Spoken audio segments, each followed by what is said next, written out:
Senators. The United States Navy is the world's second largest air force, behind the United States Air Force.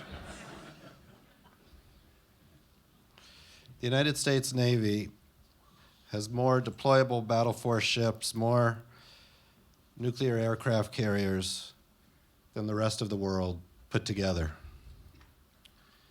In short, it is the world's only blue water navy that can project power in all locations around the globe. It is, quite likely, the most important institution in the world. Joining us today is the United States Secretary of the Navy, Secretary Richard Spencer. Secretary. Thank you very much, Peter. Thank you. Peter, thank you very much. It's terrific to be here. It's interesting, as China has graced a lot of people's lips. I remember 2 years ago when you invited me up here, and the topic was the weaponization of capital, and it was China that we were talking about. So things continue. Good afternoon, ladies and gentlemen. Again, it truly is a pleasure to be here in this forum to have the conversations that we're having open and clear. Halifax really is a key moment to discuss our common interests and find meaningful ways for solutions. One of the foundational pillars of the national defense strategy of the United States is to cultivate a robust constellation of allies and partners. And just as these constellations shine a little brighter up here in the North Atlantic, the partnerships on display in this room here today is inspiring. And I want to stop for a minute because I want to flash back to a conversation that transpired earlier about the state of allies and the United States. What I wanted to say during that presentation was something that is understood by those in uniform here, but might not be totally appreciated by those who aren't. No matter what the state of politics in international relationships of allies and friends, there is a military-to-military relationship that is strong and tensile strength. It is ongoing all the time with countries that might be of surprise to you. The United States, Navy, Thailand, Philippines, Brazil, Chile. So those relationships and the foundations continue regardless of politics, just to let everybody know. We want to train, operate, and partner with every single nation here. And what we mean by partnership is a true partnership, not the United States landing and saying, hey, follow me. We're working and looking to work alongside you to extract expertise from both sides of the equation. I call it 1 + 1 = 3. Leveraging our different experiences, our different capabilities to uphold rules-based international order that benefits all of us. Because that order, ladies and gentlemen, needs protecting, as we've discussed the last 2 days. Despite all evidence that cooperation benefits nations more than an alternative, China and Russia have amassed a clear public record of coercion, influence operations, military actions that threaten the sovereignty of other nations and regional stability. Our governments and private sector institutions are under daily attack by state-sponsored cybercrime and IP theft. And from the Arctic to the South China Sea, we're seeing increases in the challenges of freedom to navigation and law of the sea. These kinds of changes are increasingly defining our age. Aggressive behavior that remains in the gray zone, just below kinetic activity. And this is different for us. We used to be expecting blow by blow. The blows might not come in this level of threat. It will be a continual threat on a lower basis. And we must be prepared for that, but also prepared to go fully kinetic. Because why do we have the militaries we have?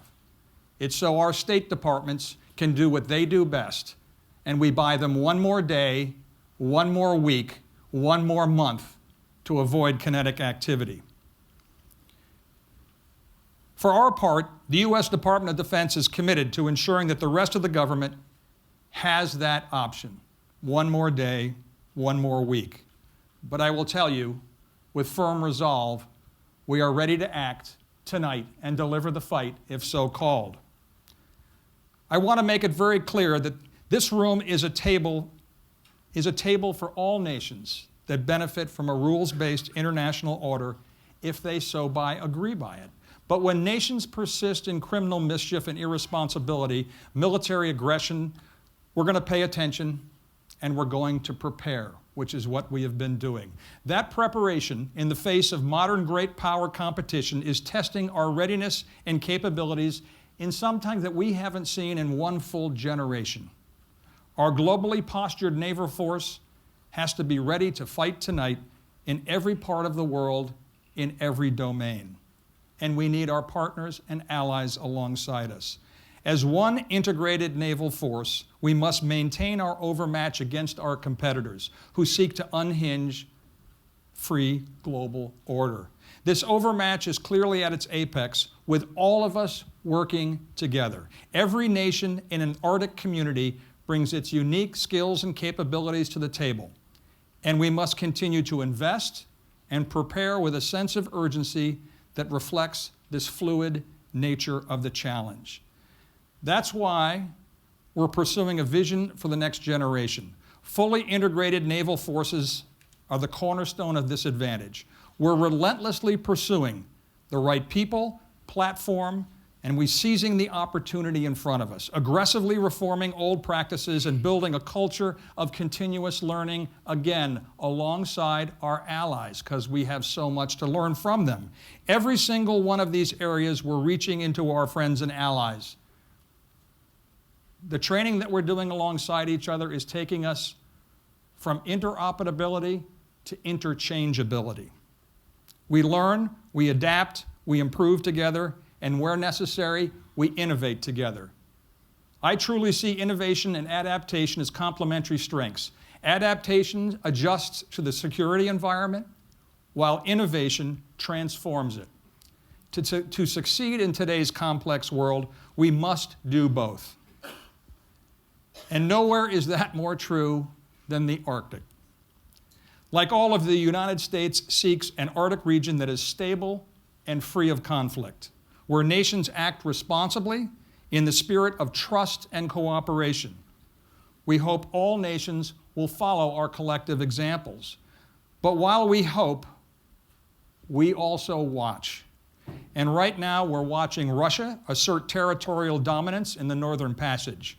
We're watching China pursue a polar Silk Road with the same tactics that have defined the Belt and Road Initiative. And we're watching this evolving region grow more and more volatile and possibly complex reactions might occur. So we're up there with you, building our readiness through sets and reps to build muscle memory.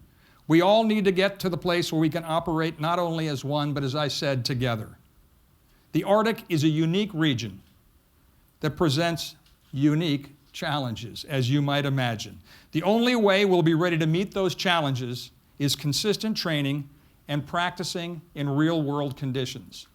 We've set out to do that, again, with our allies, Cold Response and Northern Eagle in Norway, Nanook with Canada, UK, and Denmark, ICEX, where we've been under the water for many years, and Trident Juncture, the first carrier group we had north of the Arctic Circle since 1996. Yes, we have forgot a lot, and yes, we have a lot to learn. These aren't just exercises, these are learning opportunities. As an example, on Gunston Hall, one of our ships with a well deck, we hit some seas that we haven't hit a while in the high Atlantic, high north. We had a lot of equipment break away and a lot of damage was done. The first thing I asked is, what did we learn? And I got quite a good report back. I gladly write the check for that damage for the amount that we learned, because at the end of the day, it's a learning exercise.